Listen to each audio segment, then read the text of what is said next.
옛날 어느 마을에 선비 김춘삼은 조금이라도 마음에 안 드는 일이 있으면 곧 쌍하고 소리치는 버릇이 있었다. 그로 인해 주위 사람들로부터 교양 없는 못된 놈이라는 말을 들었지만 아무리 조심해도 이 버릇이 고쳐지질 않았다. 그래서 생각다 못해 마을 훈장을 찾아가서 그 문제의 해결책을 상의했다. 이에 훈장이 충고했다. 그런 쌍소리가 입에서 나올 때마다 가난한 사람에게 10량씩 자선을 베풀어 주는 것이 어떻겠습니까? 선비는 좋은 충고라고 받아들였다. 혹시라도 쌍소리가 나올 때마다 10량씩 내준다면 경제적으로 견디지 못할 테니 조심하게 되리라고 생각했다. 그렇게 서당에서 나와 어두운 골목을 돌아서다가 그만 돌부리에 걸려 넘어지고 말았다. 이런 쌍, 아이고 다리야. 선비는 자기도 모르게 쌍하고 말했다. 선비는 순간적인 실수였지만 약속은 약속인지라 주위에 있는 거지에게 10량을 주었다. 선비님 감사합니다. 복 받으실 겁니다. 그리고 며칠 후 볼일을 보러 길을 가던 선비는 개똥을 밟고 말았다. 이런 쌍, 누가 여기다 똥을 쌍. 하며 선비는 순식간에 2번이나 쌍을 말해버렸다. 이렇게 되면 스무냥이군. 정말 버릇을 고치기 어렵구나. 허나 약속은 약속인데. 선비는 누군가에게 돈을 줘야겠다고 마음먹었다. 그런 생각과 함께 걸어가는데 허름한 차림의 젊은 여자가 성황당 앞에서 기도를 드리고 있었다. 보기에 가난한 집의 착실한 여자 같았다. 이에 선비는 허리춤에서 20냥을 꺼내 아무 말 없이 여자에게 찔러주었다. 그러자 여자가 요사스런 눈빛으로 주위를 살피더니 말했다. 자, 어서 물레방아로 가시지요.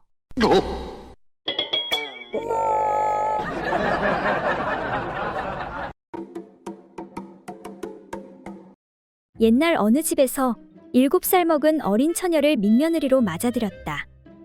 어느덧 수년의 세월이 흘러 며느리가 16살에 접어들자 이제는 음양의 이치를 알 때도 됐다고 여긴 시부모가 성급하게 며느리를 아들의 방에 들여보내 동침을 하도록 했다. 장성한 아들 역시 어린 처가 혹시 음양의 이치를 아는가 싶어서 자신의 거시기를 처의 손에다 쥐어줘 보았다. 이젠 나이도 들 만큼 들었으니 본능적으로라도 알아차릴 것이야. 며느리는 뭔지는 잘 모르지만 부드럽고 촉감이 좋은 것을 만지니 기분이 이상해져 남편의 물건을 계속 조물락거렸다. 그런데 그것이 금세 부풀어 올라 손바닥 안이 가득해져 꼭 터질 것만 같았다. 이에 덜컥 겁이 난 며느리가 얼른 잡았던 남편의 거시기를 놓고는 시부모의 방문 앞으로 달려가 아버님, 어머님, 큰일이 났어요. 이에 방 안에서 시어머니가 말하길 왜 그러느냐? 무슨 일이 생긴 것이냐? 서방님이 저에게 가죽 방망이를 손에 쥐어주어서 조물락조물락 하였더니 자꾸 커져가지고 밤새도록 놔두면 한 방에 가득 넘칠 것 같아요. 어린 며느리의 이 말에 시어머니는 장탄식을 하며 모르는 것은 손에 쥐어져도 모른다더니 내가 바로 그 짝이로구나. 염려하지 말고 다시 가서 서방이 시키는 대로 계속하거라. 그리고 잠시 후 며느리가 다시 와서 황급히 부르는데 아버님, 어머님, 또 큰일이 났어요. 그래, 이번에는 또 무슨 일이냐? 어머님 말대로 가죽 방망이를 계속 조물락 하였더니 갑자기 눈물을 흘리면서 껐덕껐덕 인사를 해요.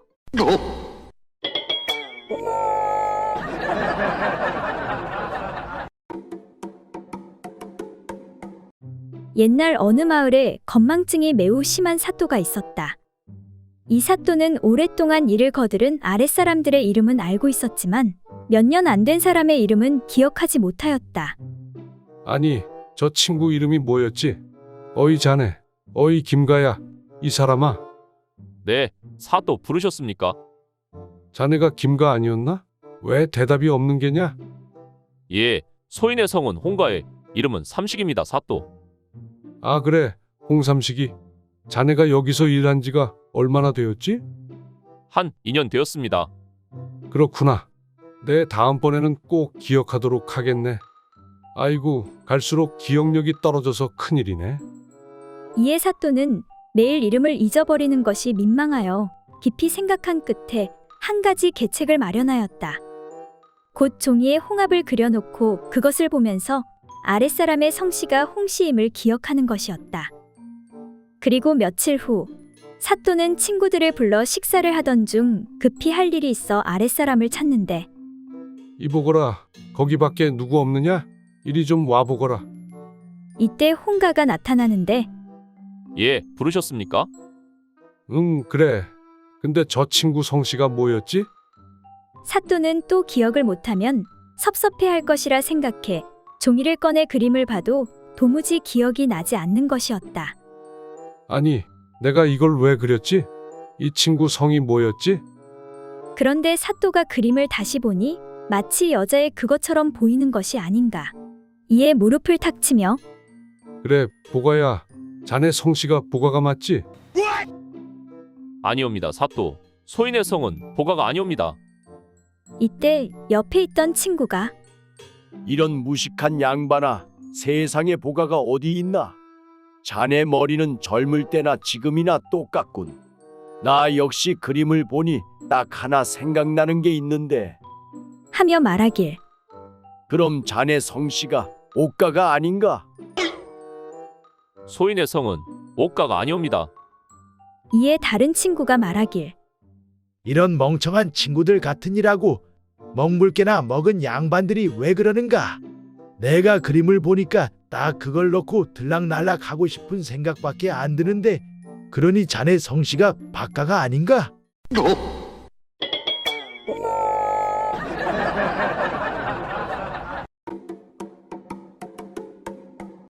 옛날 어느 마을에 김대감은 나이 70이 넘도록 부인에게 잡혀 살고 있었다.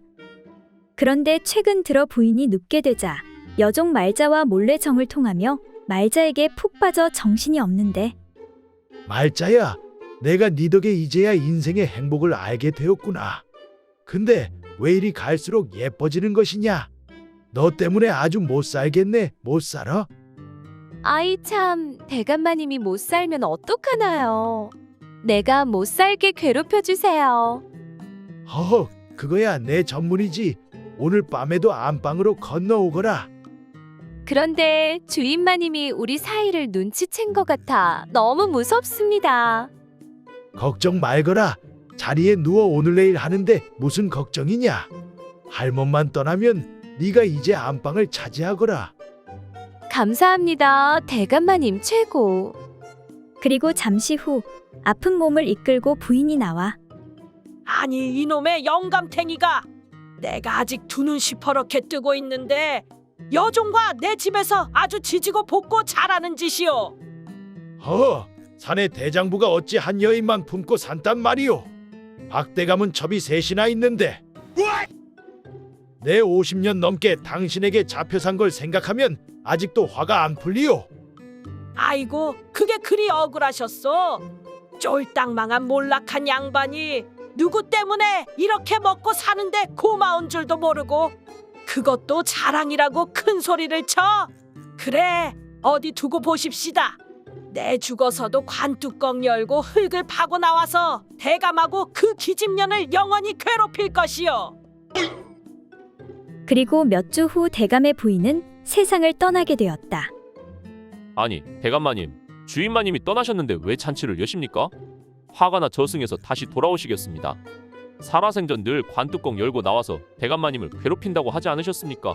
무섭지도 않으십니까? 저는 주인마님 생각만 해도 오금이 저립니다.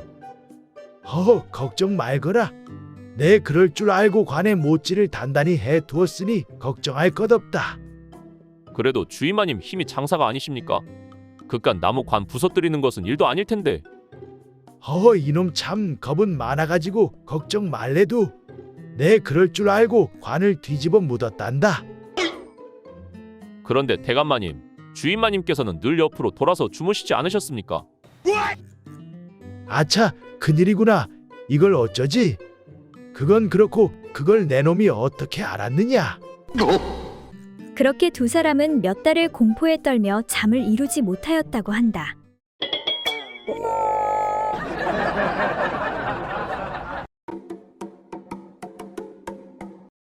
옛날 어떤 과부가 있었는데 몹시 음기가 강하여 큰 물건을 가진 남자를 찾고 있었다. 옛말에 코가 큰 사람은 물건도 크다 하였으니 어디 코가 큰 사람을 찾아봐야겠다. 하루는 장에 가서 오가는 사람들을 자세히 살펴보고 있었는데 코가 큰 사람이 보이지 않아 실망하고 있었다. 저녁 무렵이 되어 갈 때 어떤 한 사람이 지나가는데 행색은 초라하였으나 그의 코를 보니 보통 사람의 코보다 몇 배나 되어 보였다. 드디어 찾았네. 찾았어. 이에 여인은 몹시 기뻐하며 이 사람이야말로 물건이 매우 클 것이라 생각하고 가머니설로 유인하여 집으로 데리고 왔다. 과부는 산의 진미를 차려놓고 저녁을 대접한 후에 밤이 되기를 기다렸다. 차린 것은 별로 없지만 맛있게 드시구려. 처음 만난 내게 이런 대접을 해주니 정말 고맙소이다. 그리하여 과부는 드디어 사내와 즐거운 시간을 가지게 되었다. 그런데 의외로 그 사람의 물건이 어린 아이의 것과 같이 작아 쾌감을 느낄 수가 없었다. 과부는 분함을 참지 못하여 아니, 코가 이렇게 큰데 물건은 어린 아이만도 못하다니. 내가 속았네. 속았어. 하고는 사내를 책망하였다. 차라리 저 큰 코로 하는 것이 낫겠네. 낫겠어. 하고는 남자의 얼굴 위에 엎드려 코를 그곳에 들이밀어 보니 오히려 남자의 물건보다 훨씬 좋아서 자유자재로 문지르며 즐거운 시간을 보냈다. 그러는 동안에 첫 닭이 울고 날이 밝기 시작하자 여인은 그 남자를 얼른 쫓아내었다. 어디서 그런 물건을 달고 사기를 치는 것이오? 얼른 나가시오. 남자는 세수도 못한 채 쫓겨나 자기 집으로 돌아가는데 길가에서 마주친 사람이 그의 얼굴을 보면서 아니, 무슨 놈의 미음이 온 얼굴에 묻어 있어. 당신은 미음을 입으로 먹지 않고 코로 마셨소. 이에 당황한 남자가 둘러대길. 그러니까 의원이 그러는데 코에 미음을 바르면 피부도 좋아지고 복이 온다고 하지 않겠소?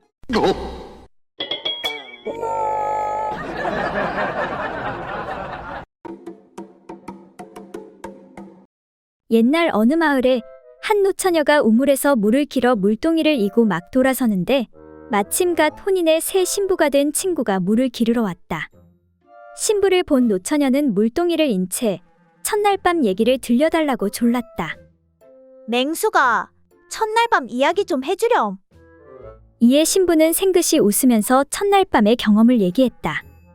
그러니까 내가 신방에 들어가 앉으니 신랑이 보고 좋아하면서 나를 껴안았어. 그러고는 내 몸을 더듬더니 내 옷을 홀랑 벗기고 안아서 이불 속에 반드시 눕히는 거야. 나는 어떻게 하는지를 보려고 신랑이 하는 대로 가만히 있었지. 그러니 신랑도 옷을 벗고 내 배 위에 엎드리는 거야. 그래서 어찌 되었는데? 그리고 나서 어디서 갖고 온 것인지는 몰라도 무엇인가 딱딱한 것을 가지고 내 두 다리 사이에 집어넣고 힘껏 누르고 휘젓는 것 같았어. 그런데 말이지, 얼마 후에 그만 내 온몸이 갑자기 고단해지고 팔다리에 힘이 쪽 빠지면서 정신이 황홀하고 몽롱해지더니 아롱아롱하게 혼미한 상태에 빠지고 마는 거야. 노처녀는 신부의 말에 몸을 흔들며 빨리 말하라며 재촉하였다.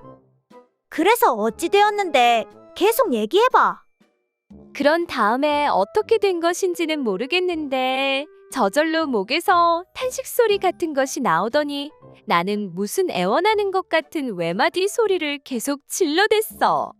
근데 그게 무슨 소리였는지는 알 수가 없었어. 너무 좋고 흐뭇해 어쩔 줄을 몰랐는데 도대체 신랑이 나를 어떻게 했는지는 아무리 생각해봐도 전혀 알 수가 없어. 순덕이 너도 빨리 시집가서 겪어봐.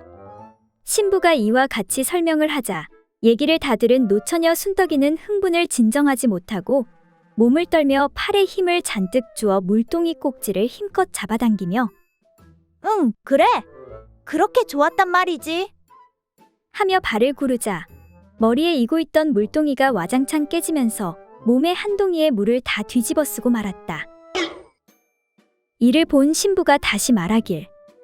아, 맞다. 그리고 나도 모르게 아랫도리가 흠뻑 젖더니 축축해졌어.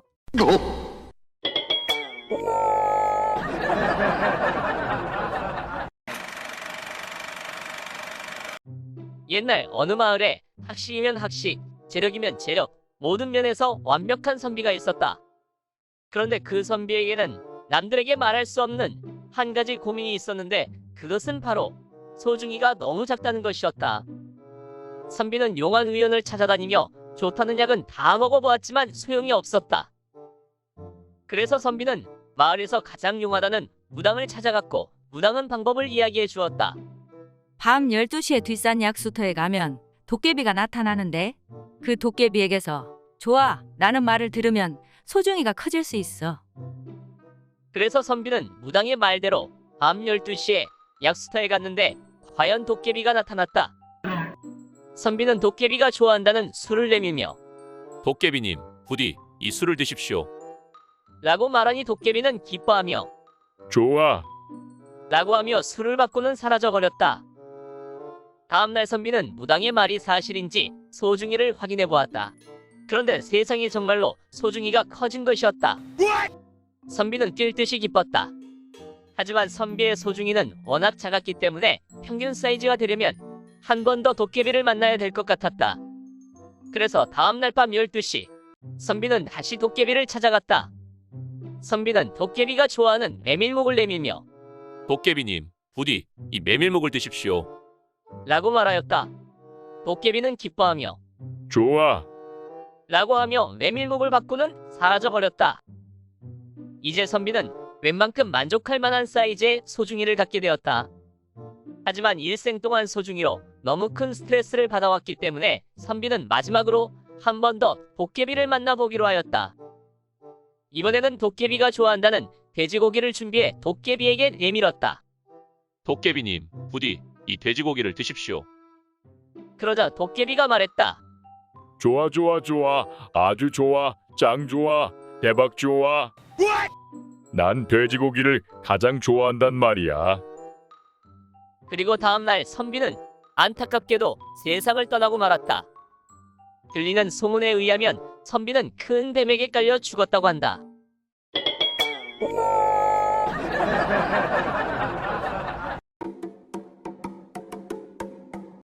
옛날 어느 마을에 민가에 나타나는 도깨비가 하나 있었다.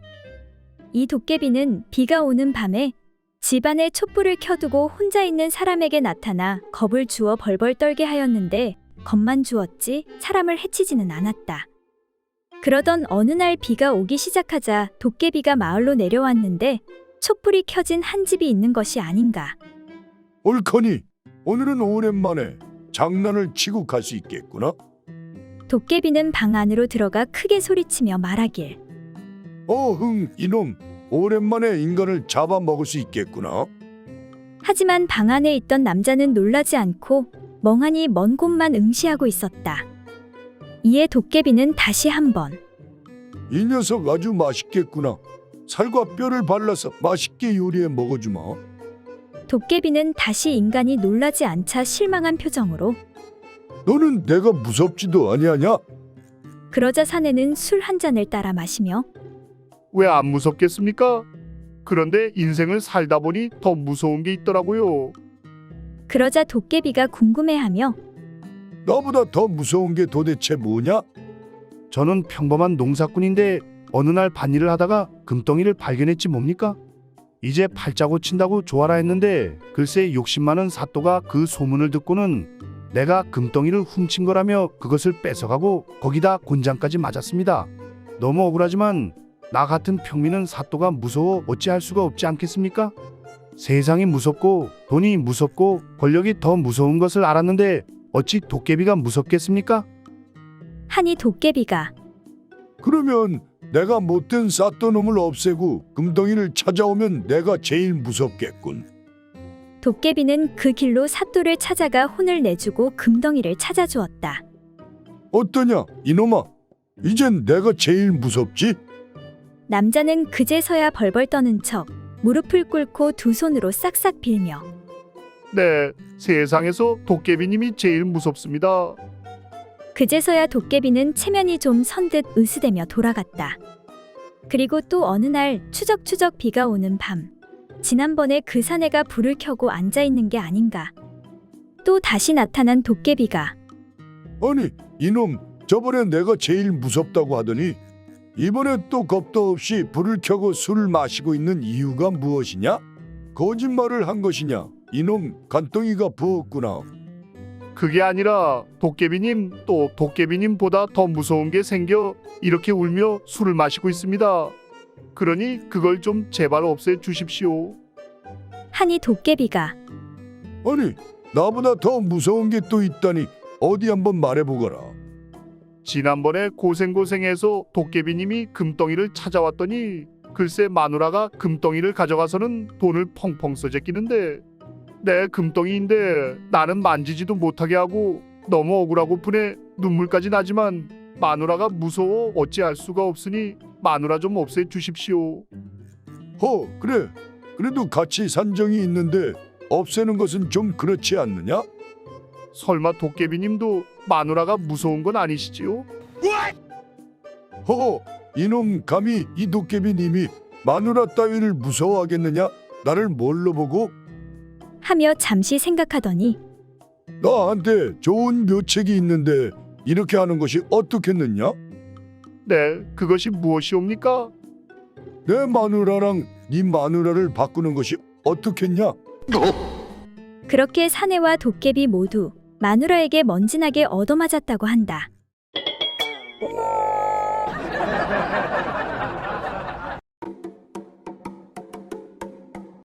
어느 날 시집에서 소박을 맞고 쫓겨온 세 여인이 우연히 한자리에 모이게 되었다.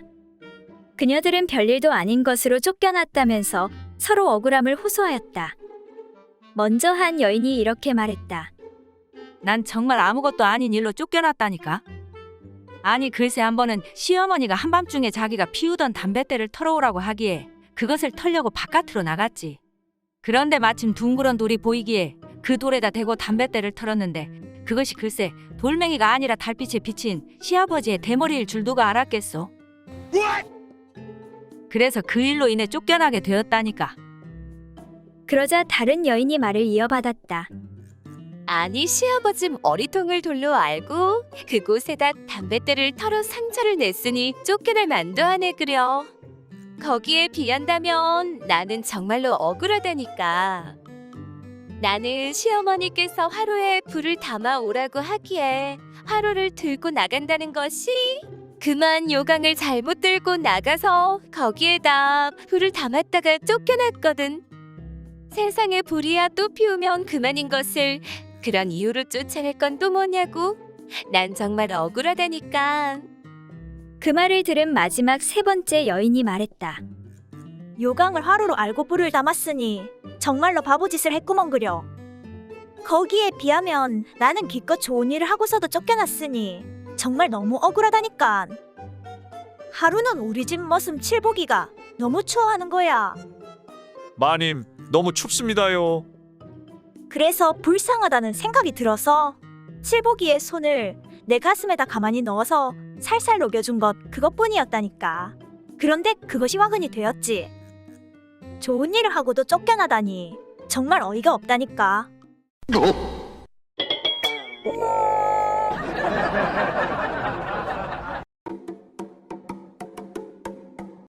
옛날 어느 고을에 한 선비가 살고 있었는데 매번 과거에 응시하였지만 번번이 떨어지고 말았다. 부인 미안하오. 이번에도 떨어진 것 같구려. 서방님, 지금처럼 공부하시면 앞으로도 합격하지 못할 것 같습니다. 그러니 힘드시더라도 산속 암자에 들어가 공부에 매진하도록 하십시오. 난 부인 없인 하루도 못 산단 말이오. 이미 큰 스님께 말씀드렸으니 그리하시지요. 그런데 암자에 들어간 선비는 끓어오르는 욕구를 해결할 수 없어 견딜 수가 없었다. 마누라가 보고 싶어 공부에 집중이 안 되는구나. 그러다 우연히 구멍 뚫린 호박을 보게 되었는데 그 구멍의 모양과 색깔이 꼭 여자의 그것과 같아 보였다. 그리하여 선비는 욕구가 생길 때마다 남몰래 호박에 자신의 물건을 집어넣고 즐기고 난 뒤 의자 밑에 감추어 두었다. 그런데 비밀은 없는 법. 한 번씩 암자를 찾아오는 선비의 큰 조카가 이러한 사실을 눈치채고 있었다. 어느 날 선비를 찾아온 조카가 작은아버지, 공부는 잘 되시는지요? 이번에는 꼭 과거에 합격하셔야 하는데 말입니다. 그런데 조카가 계속 서 있자 선비는 조카에게 의자에 앉으라고 권했다. 다리 아프게 왜 계속 서 있는 것이냐? 거기 의자에 앉도록 하거라. 아닙니다. 그냥 서 있는 것이 좋았어요. 조카가 계속해서 사양하자 이를 이상히 여긴 선비가 물었다. 너와 서로 마주보고 의자에 앉아 이야기나 좀 할까 하는데 우리 조카님이 언제부터 이리도 겸손하셨는가? 그러자 조카가 웃으며 대답하길. 그것이 비록 채소의 한 종류이기는 하지만 의자 밑에 아주머니께서 계신데 제가 어찌 감히 그곳에 올라 앉을 수 있겠습니까? 그 말에 선비는 비밀이 탄로나 어쩔 줄을 몰라하며 아니, 내가 그걸 어찌 알았느냐? 이런 고얀 놈. 이에 조카가 다시 말하길. 작은아버지, 저도 나이가 몇인데 그런 건 말 안 해도 다 알지요.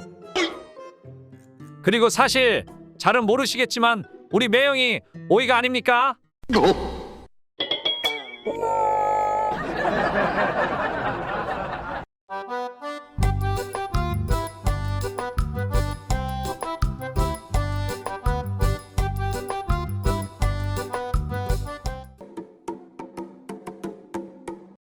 (70이) 넘은 어느 돈 많은 대감마님이 10수년을 혼자 지내다가 이제가 20을 넘긴 여자에게 세장가를 가게 되었다.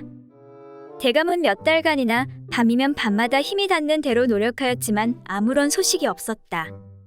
아니 이렇게 밤마다 노력하는데 왜 아무런 소식이 없을꼬? 그래서 하는 수없이 대감마님은 의원을 찾아가서 어떻게 하면 그 여자와의 사이에 자식을 얻을 수 있는지 물어보았다. 이보시오 의원 양반, 좀 부끄럽긴 하지만 내가 젊은 여자에게 새 장가를 들었는데 어떻게 하면 자식을 얻을 수가 있겠소? 한참을 고민하던 의원은 적당한 방법을 찾아내지 못하여 한 가지 충고를 해주었다. 그토록 간절히 원하시니 한 말씀 드리겠습니다. 부인께는 못할 짓이긴 하지만 젊고 힘센 종을 하나 새로 드리는 게 어떠신지요? 뭐라고? 젊은 종을 하나 들이면 내가 자식을 얻을 수가 있단 말이요? 꼭 그런 것은 아니지만 그나마 그것이 제일 가능성이 있다고 할 수 있지요. 그렇게 해서 대감은 의원의 충고대로 젊은 종을 하나 들이게 되었다. 그리고 6개월이 지난 어느 날 대감이 저작거리에서 우연히 의원을 만나게 되었다. 이보시오 의원 양반, 덕분에 내 아이를 갖게 되었소. 고마우이, 고마워. 그러자 의원이 의외라는 듯 말했다. 대감마님, 그렇다면 정말 제가 말한 대로 젊은 종을 새로 두셨단 말입니까? 그렇고 말고 그 말대로 하니 정말 자식이 생겼소. 아이고, 대감마님 정말 축하드립니다. 그러자 대감이 웃으며 말했다. 지금 그 종이 임신한 지가 6개월이 되었소.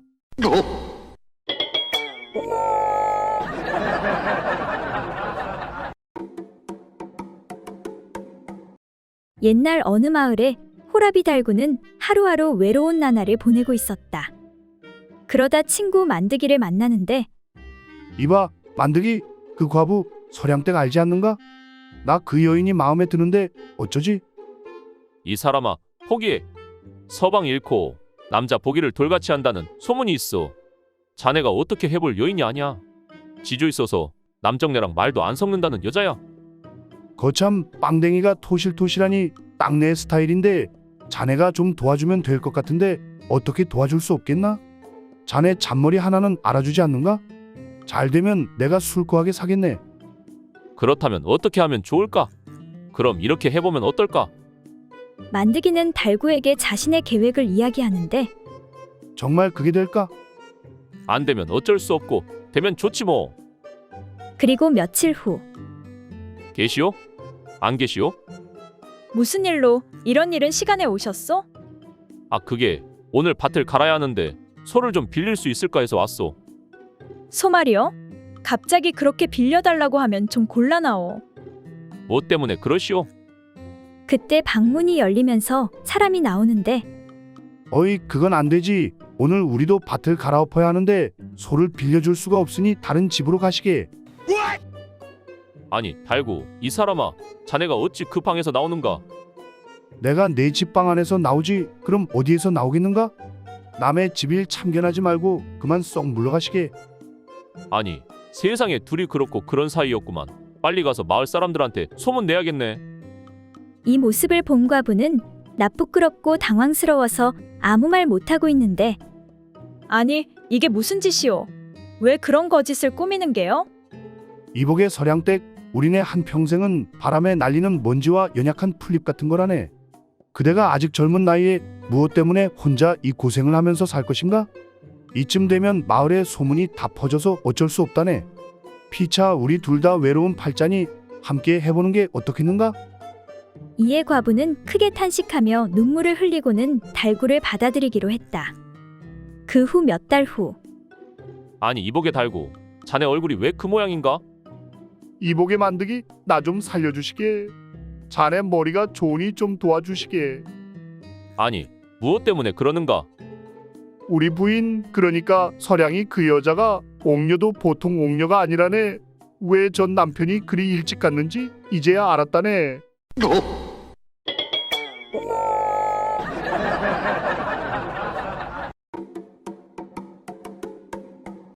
머슴 사는 팔복이가 어느 날 아침 안방으로 들어와 보니 부인이 밤새 정성 들여 기운 버선 한 켤레를 그 앞에 내놓았다. 여보, 새 버선을 만들었으니 한번 신어보세요. 부인 그거 참 잘 되었구려. 내 며칠 전부터 새 버선이 한 켤레 있었으면 했는데 참 고맙소. 이렇게 말한 팔복이는 얼른 버선을 집어들고 기쁜 표정을 지으면서 한 버선을 벗고 새 버선을 신기 시작했다. 그런데 이게 웬일인가? 여느 때와는 달리 버선이 작아서 아무리 잡아당기며 애를 써도 발의 중간에 걸려 들어가지 않았다. 한참 동안 애를 쓰던 팔복이는 버선을 도로 벗어 아내 앞으로 획 던지면서 말했다. 아니 당신 재주는 참 이상한 데가 있네 그려. 마땅히 작아야만 좋은 것은 너무 크고 넓어서 헐렁헐렁해 영 재미가 없고, 커야 할 버선은 이렇게 작게 기워서 발에 들어가지 않으니 당신 것은 어찌 매사가 이렇게 거꾸로만 되어 있단 말이오? 하면서 부인에게 짜증을 내었다.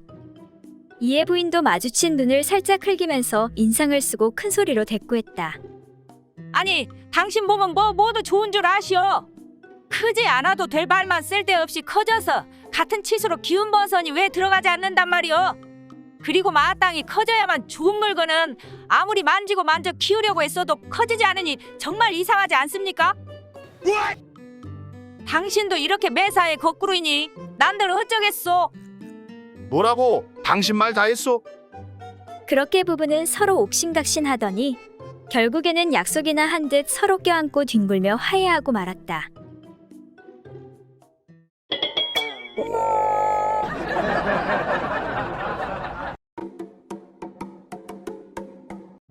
옛날 어느 고을에 대사원이라는 높은 벼슬을 맡고 있는 어떤 한 재상이 있었다. 그는 대사원이 된 뒤부터 미신을 엄격히 금하는 법을 세웠다. 이제부터는 성황당이나 잡귀신에게 제사를 올리지 않도록 하여라. 그런데 이 재상은 색을 밝혀 한밤중만 되면 언제나 알몸으로 계집종의 방에 숨어 들어가 몰래 재미를 보곤 하였다. 아이고 사모라, 요 이쁜 것 내가 너 때문에 산다 살아. 하지만 부인에게 들킬까 두려워해 언제나 조심조심하여 걸음을 제대로 걷지 못하고 마루에서 비틀대곤 하였다. 그런데 부인은 일찍부터 그 일을 다 알고 있었지만 일부러 모른 척하고 있었다. 하루는 재상이 일찍 퇴근하고 집으로 돌아오는데 집안에서 구판이 크게 벌어졌는지 둥둥 북치는 소리가 저 멀리까지 들려오는 것이었다. 몹시 화가 난 재상은 사랑채로 종을 불러들여서 물었다. 아니, 내가 미신을 엄격히 금하게 하였는데 우리 집에서 이게 대체 무슨 소리냐? 마님께 말씀을 올려도 도무지 듣지를 않으시니 소인이 어찌할 수가 없었습니다요. 이에 더욱 화가 난 재상이 직접 가서 따졌다. 이보시오 부인, 내가 지금 미신을 엄금하라고 시키고 있는 마당에 우리 집에서 먼저 법을 어기기 시작하면 나라의 법이 어찌 지켜지겠소? 그러자 부인이 말하기를, 그건 다 이유가 있습니다. 아 글쎄 3월 인연이 밤마다 소리를 치길래 내 알아보니 요 근래 들어 노망난 벌거벗은 귀신이 나타나 대청에 숨어들었다가 가끔씩 방으로 들어가 사람을 놀래키기도 하는 등 사태가 매우 심각하여 푸닥거리를 하지 않으면 안 되게 되었소이다. 그래서 하는 수 없이 법을 어겨가면서까지 구판을 벌리게 된 것이니 당신이 이해해 주시구려. 이에 크게 부끄러운 생각이 든 재상은 군말 없이 허락해 주고 말았다.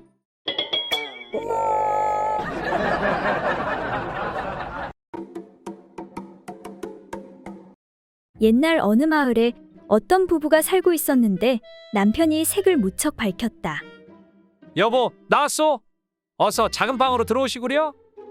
남편은 나갔다 오면 집안에 사람이 있건 없건 부인을 방으로 데리고 들어가 그 짓을 한번 해야만 했다. 이에 부인은 민망하여 남편에게 서방님, 혹시 사람이 있으면 저에게 한 잔 마시자 라는 말로 신호를 하시면 제가 곧 작은 방으로 들어가겠으니 당신이 한참 후 그 뒤를 따라 들어오면 사람들은 술 한 잔 마시는 줄만 알 따름이지 어찌 그걸 하는 줄 알겠습니까? 옳거니 그거 좋은 생각이요.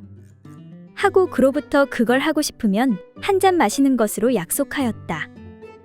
하루는 장인이 왔는데 밖에서 돌아온 사위가 건성으로 몇 마디 인사를 한 후 부인에게 부인, 한 잔 마시는 것이 어떻겠소?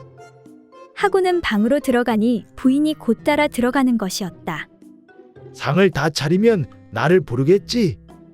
그런데 얼마 후 두 사람이 그냥 나오는데 두 사람의 얼굴이 모두 불굴의 홍조를 띠고 있었다. 이에 장인이 노하여 집으로 돌아와 장모에게 세상에 딸이란 남만도 못한 것 같소. 당신도 이제부터는 딸년 집에 가지 마시오.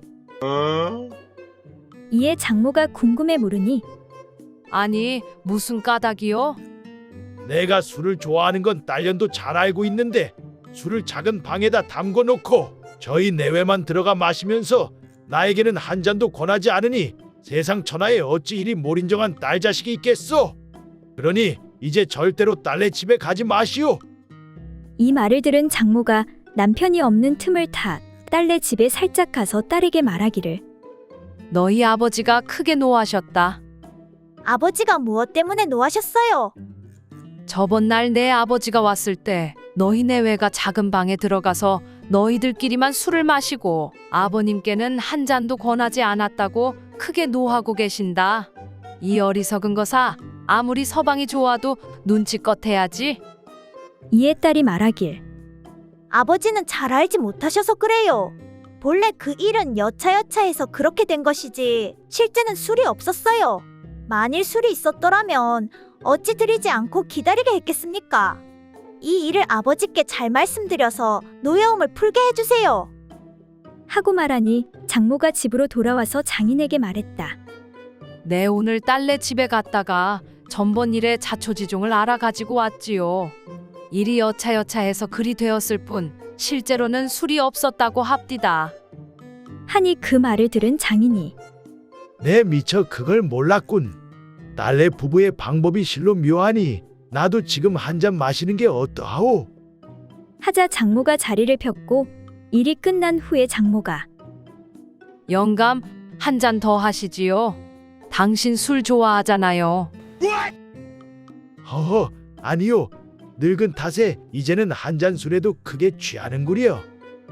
하니 장모가 아쉬워하며 그럼 할 수 없구려. 매일 한 잔씩 마실 수밖에.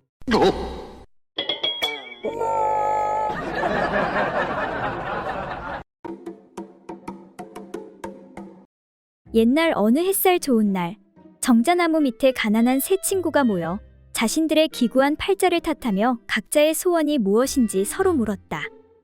먼저 한 친구가 말하기를 나는 바라건대 다음 생에는 명창으로 태어나 위로는 정승판서로부터 밑으로는 시정아치에 이르기까지 애간장을 녹여 내 손안에 놀게 하고 사치와 행락을 마음대로 하여 이름을 일국에 날린다면 더 이상 바랄 게 없겠네. 이를 듣고 난 다른 친구가 말했다.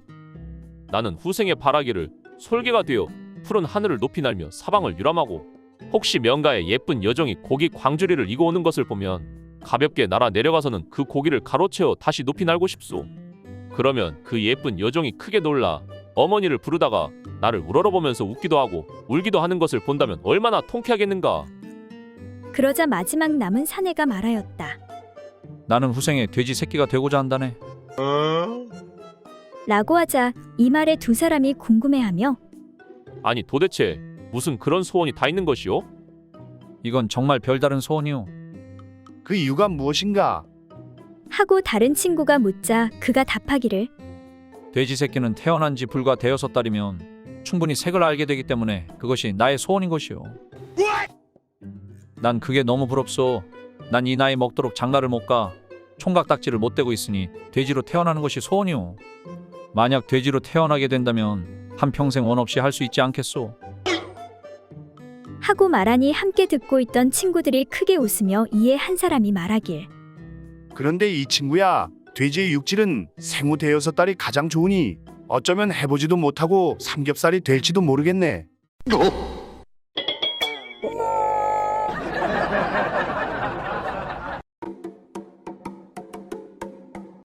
옛날 어느 고을에 여자들 희롱하기를 즐기는 양반이 한 명 살고 있었다. 그는 한양 바닥을 휘젓고 다니는 한량이었는데 이번에 사천 고을 원님으로 관직을 부여받아 한껏 부푼 마음으로 사천으로 가는 길에 올랐다. 거들먹거리며 길을 가던 원님은 중간에 강을 만나서 배를 타고 강을 건너게 되었다.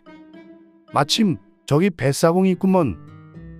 그런데 흥미롭게도 뱃사공이 젊은 처녀가 아닌가? 사천원님은 장난기가 발동해서 뱃사공 처녀에게 이렇게 말했다.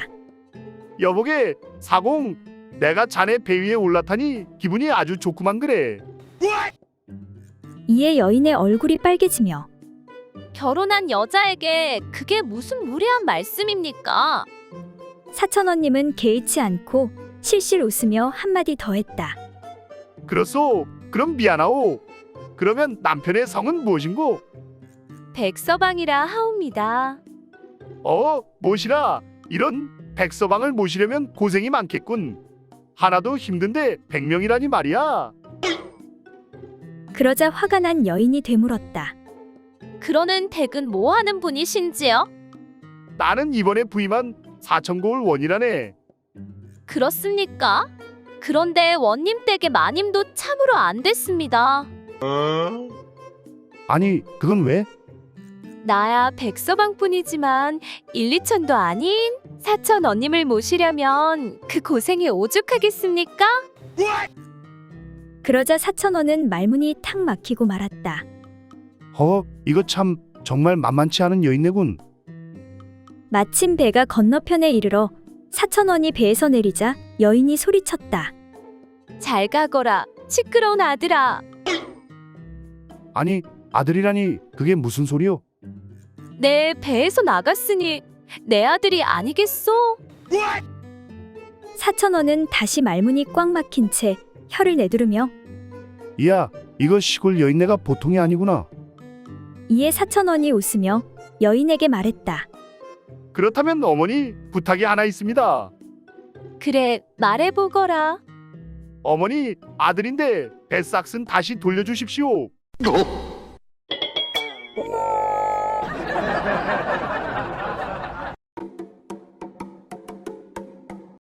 옛날 어느 마을에 사는 선비 최만길은 자기가 바둑을 제일 잘 둔다고 생각하며 바둑으로 내기하기를 좋아했고 항상 내기에서 이겼다. 그런데 그에게는 아름다운 첩이 하나 있었는데 배를 타고 다니면서 장사하는 부자 상인이 최만길의 첩을 흠모해 바둑으로 그 첩을 빼앗을 계책을 꾸며냈다. 상인은 화려하게 장식된 아름다운 말 한 장을 하나 가지고 찾아와서 최만길에게 그것을 걸고 내기 바둑을 두자고 했다. 내 장사하며 중국서 어렵게 구한 말 한 장인데 내기 바둑 한번 어떻소이까? 나도 바둑이라면 누구에게도 지지 않소이다. 좋소이다. 그렇다면 나도 귀한 청자 하나를 걸 테니 어디 한번 더 봅시다. 바둑에 자만심을 가지고 있는 최만길은 속으로 기뻐하며 그 제의에 응하니 상인은 일부러 바둑을 져서 그 안장을 잃어주었다. 그리고 얼마 후 상인은 더 많은 값진 물건을 가지고 와 또 내기 바둑을 두자고 최만길에게 제의하였다. 내 이번에 실력을 더 갈고 닦아왔소이다. 지난번과 비교도 안 되게 많은 보물을 가지고 왔는데 선비님은 무엇을 걸겠습니까? 제 생각으로는 저 예쁜 첩을 걸고 한판 승부를 겨루어 주었으면 하는데 어떻습니까? 상인은 이렇게 말하고 웃었다. 그러자 최만길은 전에 바둑을 이긴 적이 있으므로 가볍게 여기고 자신만만해하면서 문제 없다는 듯이 말했다. 그렇게 하지요. 내 아끼는 첩을 걸고 내기 바둑을 두겠습니다. 그러고 두 사람은 바둑을 두기 시작했는데 최만길이 첫 판을 지고 말았다. 이에 상인이 최만길에게 계속 져도 정말 후회가 없겠느냐고 살살 긁었다. 어찌 오늘은 저번만 못하신 것 같습니다. 저에게 큰절 한번 하시면 없던 일로 해드리지요. 하니 최만길은 오기가 나. 아니, 무슨 소리 하시는 게요? 3세판이 정사관이요. 하면서 화를 냈다. 결국 두 사람은 바둑을 계속 두었는데 최만길이 3전 3패를 하고 첩을 넘겨주었다. 결국 첩은 상인의 배를 타고 울며 떠나갔다. 그리고 몇 달 후 다시 상인이 찾아왔는데 이보시오 선비님, 이번에도 내기 바둑 한번 어떻습니까? 네, 더 많은 보물과 그 첩을 데리고 왔습니다. 아니, 무슨 소리를 하는 게요? 일부러 실력을 숨기고선 나를 골탕 먹이지 않았소. 하니 상인이 난처해하며 그게 미안하게 됐소이다. 사실 내가 그 첩이 마음에 들어서 그랬는데 이제 더 이상 내가 버틸 수가 없게 됐소. 이러다 얼마 못 살고 골로 가게 생겼단 말이오. 그 첩이 옥녀도 보통 옥녀가 아니오. 그렇다고 일부러 져주는 건 내 자존심이 용납하지 않소이다. 하니 부자 상인이 좋소이다. 그렇다면 바둑 둘 필요 없고 그냥 다 가지시오. 그러면 곤란한데 그럼 그냥 보물만 받으면 안 되겠소? 그렇게 상인이 급히 떠나가니 최만길은 첩과 더 많은 보물을 얻게 되었다고 한다.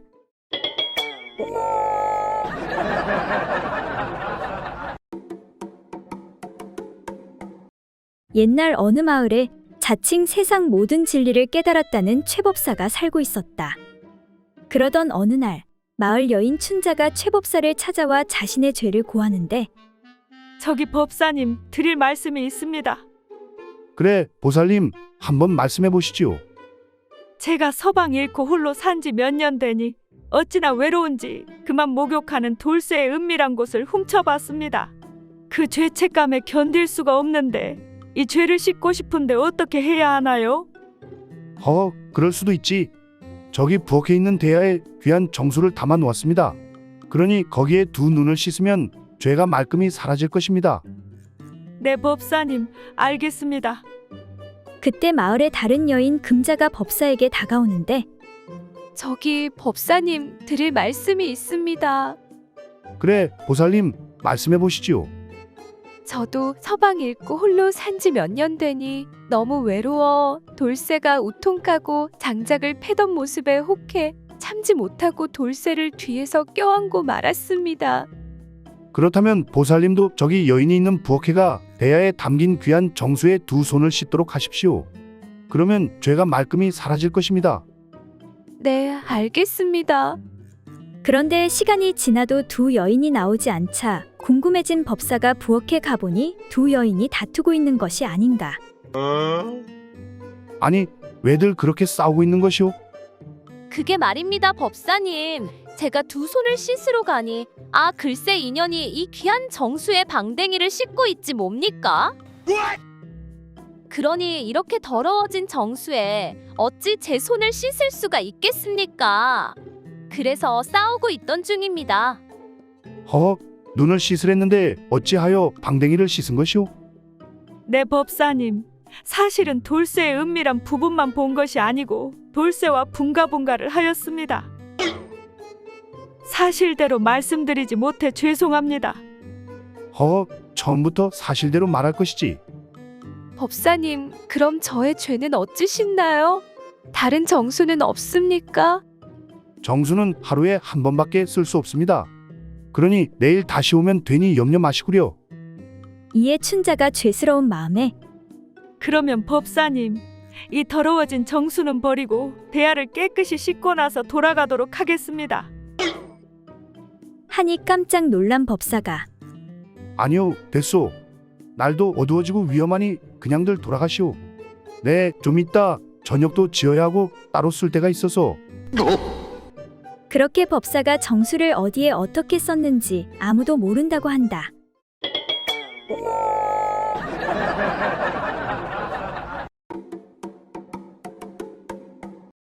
옛날 어느 한 마을에 어려서부터 콩 한쪽도 나누어 먹던 친구 3명이 있었다. 세월이 흘러 셋은 모두 어엿한 성인이 되었는데 덕구는 마을에서 제일 미녀로 소문난 오월이에게 장가를 들었고 팔구는 얼굴이 조금 모자란 춘자에게 장가를 들었으며 만길이는 장가를 가지 않고 혼자 지내고 있었다. 그러던 어느 날 셋은 대낮부터 주막에 모여 이런저런 이야기를 나누다 밤일에 대한 말이 나왔는데 먼저 덕구가 나는 밤마다 5번씩 거사를 치른다네. 너무 힘들어 죽겠지만 이쁜 마누라 얼굴을 보면 없던 힘도 생긴다니까. 팔구 자네는 어떤가? 나야 뭐 한 번도 힘들지. 낮에 일하고 오면 잠자기 바쁘지. 뭐하러 그 짓거리 하느라 힘 빼는가? 하니 덕구가 슬슬 놀리며 하기야, 자네 마누라 얼굴을 보면 있던 힘도 사라지지 않겠는가?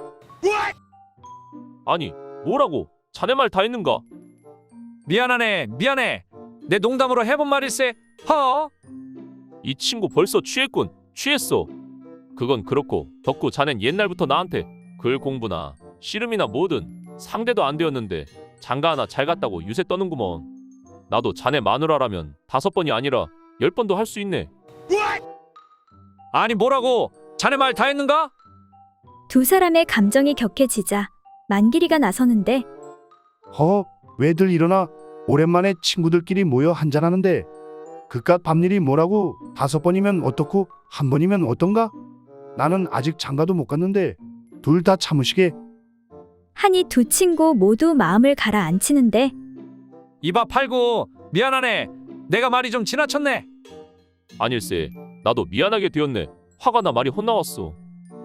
하니 만길이가 그래 화해하니 얼마나 좋은가? 술이나 마시자고.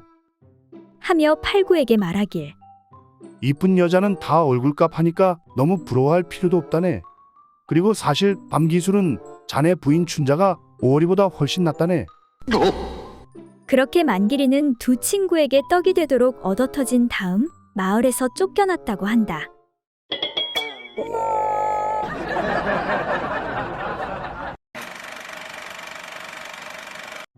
하늘나라의 여러 선녀 중에서 유독 바람기가 심하고 속세에 관심이 많은 선녀가 있었다. 아, 하늘나라는 너무 따분해. 재미있는 것도 하나 없고. 여기 있는 도령들은 순진해서 하늘구실도 제대로 못하고. 심심해 죽겠네. 그러다 어쩌다 어느 선배 선녀가 지상에서 나무꾼을 만나 열정적인 사랑을 나누고 아들딸 낳고 잘 살았다는 이야기를 알게 되었다. 옳거니? 바로 이거야. 그렇게 해서 선녀는 남자를 찾아 지상으로 내려오게 되었다. 지상으로 내려온 선녀는 어느 깊은 산 속에 조그만 연못으로 찾아갔다. 선녀는 듣던 대로 옷을 훌훌 벗어 잘 보이는 곳에 놓아두고 목욕을 하기 시작했다. 그러자 얼마 지나지 않아 젊고 잘생긴 나무꾼 하나가 나타나는 게 아닌가? 선녀는 가슴이 두근거리기 시작했다. 옳지. 드디어 나의 수건을 원없이 풀게 되는구나.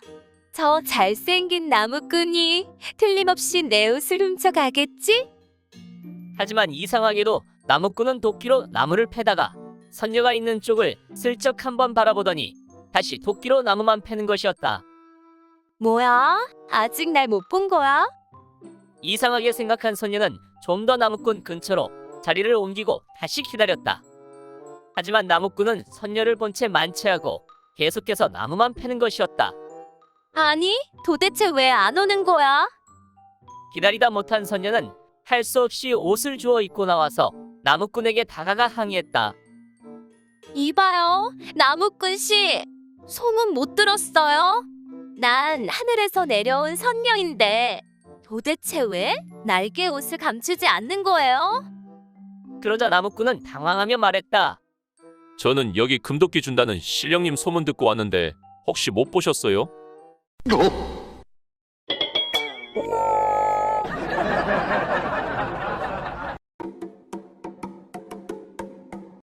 옛날 어느 마을에 부자 남씨는 돈을 많이 벌어 일만금의 부자가 되었는데 그는 사람들에게 돈을 빌려주고 기한이 되면 무서운 종을 보내 철저히 독촉해 받아오도록 했다. 하루는 새벽에 남씨의 종이 돈 1000냥 받을 집으로 가니 그 집 부부는 아직 잠자리에서 일어나지 않고 있었다. 그래서 종은 문 밖에 서서 한참 동안 기다리고 있는데 부부는 언제 잠을 깼는지 어느새 서로 사랑을 시작하는 소리가 들리는 것이었다. 남자가 한창 열을 올려 행사를 하는데 부인이 어리광을 부리듯 말하기를 여보, 우리 일할 때 너무 좋지요. 뭐라고 표현할 수가 없네요. 몸이 둥둥 떠서 하늘로 올라가는 것 같아요.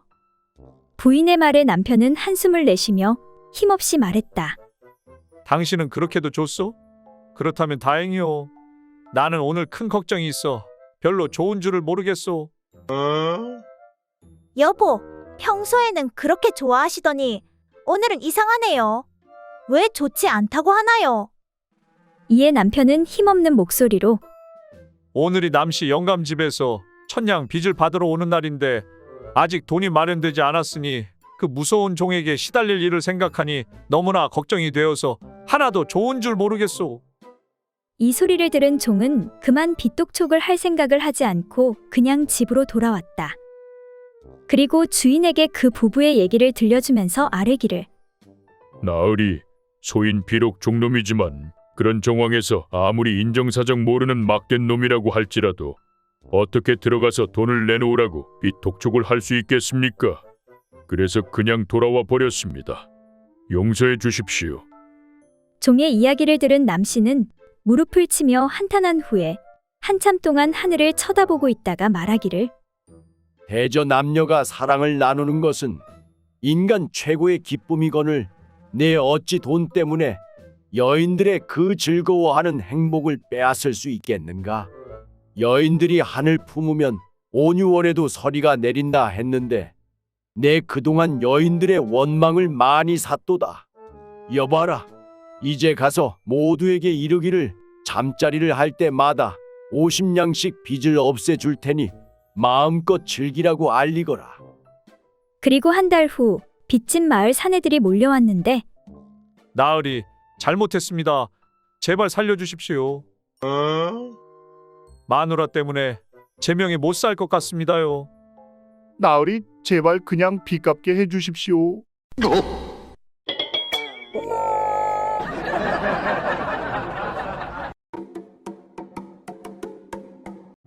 옛날 어느 마을에 노름에 환장한 춘복이라는 사내가 있었다. 그러던 어느 날 춘복이가 똥줄 탄 표정으로 집으로 들어오자 이를 본 그의 마누라 금자가 묻는데 아니, 당신 얼굴이 왜 그렇소? 부인, 이제 우리 어떡하면 좋소? 왜 그러시는 것이요? 그러니까 그게 내가 딱 한 판만 하려고 했는데 글쎄 하다 보니까 집에다 소에다 전부 다 날려먹었소. 아니, 뭐라고요? 당신 이제 노름 끊었다고 하지 않았어? 또 병이 도진 것이요? 정말 미안하오. 내 그냥 구경만 하려고 하다가 딱 한 판만 한다는 것이 그만 다 털렸소. 사흘 안에 안 갚으면 당신부터 해서 아이들까지 다 노비로 넘겨버린다고. 아이고, 내가 못 살아. 어떡하려고 그랬소? 이제 어떡하오? 정말 미안하구려. 내가 입이 10개라도 할 말이 없소. 정말 방도가 없는 게요? 거식이 그게 하나 있긴 한데 무엇이요? 빨리 말해보시오. 내가 돈 갚아야 되는 그 인간이 바로 비단장수 최노인인데 그런데 최노인이 당신을 예전부터 마음에 두고 있었다고 하더라고. 그래서 하는 말이 그 인간한테 딱 20번만 해주면 된다고. 그러니까 그 밤에 하는 거 그거 말이야. 아니, 뭐라고요? 그게 말이요, 방구요. 그 노인이 노망났나? 그리고 당신은 그게 마누라한테 할 소리요? 부인, 눈 딱 감고 20번이면 돼요. 한 번에 20냥으로 쳐준다고. 안 그럼 우리 가족 다 노비로 팔려가야 한다고. 이때 부엌에서 둘의 대화를 듣고 있던 춘복의 어미가 아니 뭐라고? 이 못난 놈아, 쟤 버릇해 못 준다더니 또 노름을 해. 그리고 20밤을 보내라니 그게 어머한테 할 말이냐 이놈아. 아이고 어머니 잘못했습니다. 한 번만 용서해 주십시오. 그래 이놈아, 그건 그렇고 비단집 최노인이라고 했지? 네 엄니, 그 양반이 엄니도 잘 안다고 하더라고요. 이에 잠시 생각하던 엄니가 그래, 그렇담 걱정하지 말거라. 이 어미가 10년 전에 이미 다 해결했다.